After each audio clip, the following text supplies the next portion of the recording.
Saya mendengar, mengetahui bahwa ada tanda-tanda pemilu 2024 bisa tidak jujur dan tidak adil.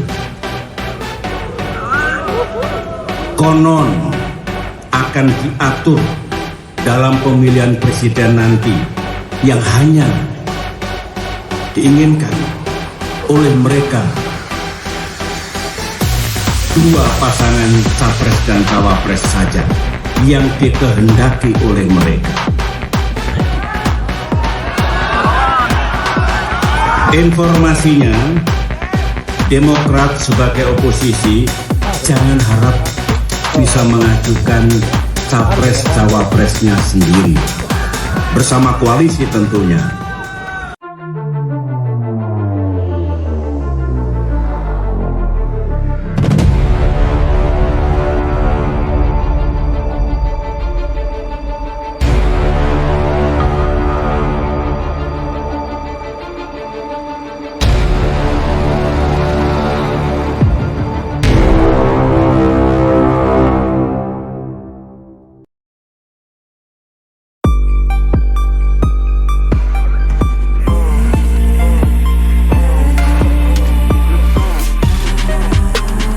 Demokrat mulai lancarkan jurus play victim demi AHY. Ditulis oleh X Hardy. Apa yang ada di benak kita saat mendengar nama SBY dan Demokrat? Kalau bukan kata mangkrak, pasti play victim. Itulah senjata andalan SBY dulu. Dengan modal narasi dizolimi dan play victim, dia berhasil mendapatkan banyak dukungan dan simpati dari masyarakat. Dan setelah tidak menjadi presiden pun, beberapa kali terlihat pola yang sama. Ada isu yang menerpa SBY dan Demokrat dan kelompoknya play victim. Sekarang pun mereka masih saja suka play victim. Jadi baru-baru ini ada sebuah video yang beredar. Video pidato SBY yang di-share oleh seorang netizen. Di video itu dikatakan SBY mengaku ada konspirasi curang di Pilpres 2024 untuk menjegal Demokrat. Konspirasi jegal Demokrat di Pilpres 2024 yang dimaksud adalah mengatur agar hanya ada pasangan capres dan cawapres yang dikehendaki mereka. Kata SBY, mereka menargetkan untuk menjegal Demokrat. Demokrat sebagai oposisi jangan harap dapat mengajukan capres atau cawapres. Tapi ucapan itu hanya berdasarkan katanya, kabarnya, konon, dan lain-lain. Tidak dijelaskan dengan detail. Saya mendengar, mengetahui bahwa ada tanda-tanda pemilu 2024 bisa tidak jujur dan tidak adil. Konon akan diatur dalam pemilihan presiden nanti yang hanya diinginkan oleh mereka dua pasangan capres dan cawapres saja yang dikehendaki oleh mereka. Informasinya, Demokrat sebagai oposisi jangan harap bisa mengajukan capres cawapresnya sendiri bersama koalisi tentunya. Ini adalah just another play victim. Karena yang melempar isu ini adalah Andi Arief yang mengatakan bahwa Anies berupaya dijegal agar tidak jadi capres. Kemudian Demokrat pun ikut-ikutan mencocokkan ini. Anies dikadang-kadang akan duet dengan AHY.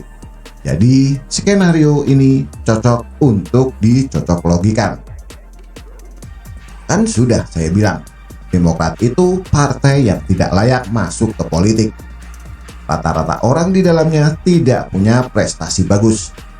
Mereka cuma modal main rumor, sindir pihak lain, dan pamer prestasi SBY, padahal itu prestasi receh yang tidak apa-apanya dibandingkan apa yang sudah dibuktikan oleh Jokowi saat ini. Wakil Ketua Umum Partai Demokrat Benny Kaharman juga melempar isu yang mirip terkait pemanggilan Anies oleh KPK terkait Formula E. Dia menilai itu sebagai penjagalan menuju Pilpres 2024. Yang saya tanyakan apakah Anies aman atau tidak, kata Benny. Menurut Benny, pemanggilan Anies ke KPK bertujuan untuk menyingkirkan Anies dari ajang Pilpres. Dia menyebut penjegal adalah sosok invisible hand atau genderuwo. Ada genderuwo. Genderuwo ini adalah suara yang tidak jelas asal-usulnya yang tidak menghendaki Pak Anies menjadi calon presiden. Saya tidak tahu, tapi yang penting ada invisible power, invisible hand yang ingin menjegal, kata dia. Ada invisible power yang tidak ingin ada koalisi di luar yang dikehendaki oleh penguasa sekarang ini. Itu sudah jelas ada kan? Makanya kita menyampaikan sinyal itu, katanya. Sementara itu, AHY dalam pidatonya di Rapimnas juga menyinggung soal pihak yang ingin mengganggu terbentuknya koalisi baru. Pihak itu adalah orang yang sama ingin menjegal langkah Anies. Tadi kan AHY ngomong tadi itu, saya setuju. Itu tadi ada invisible power. Mengganggu? Iya kan? Ingin melenggangkan kekuasaan dengan cara tidak fair. Demokrasi juga persaingan sehat. Jadi tidak boleh meraih kemenangan dengan cara mematikan persaingan. Tidak boleh menggunakan posisi dominan dalam kekuasaan untuk mematikan persaingan. Untuk mematikan munculnya calon potensial.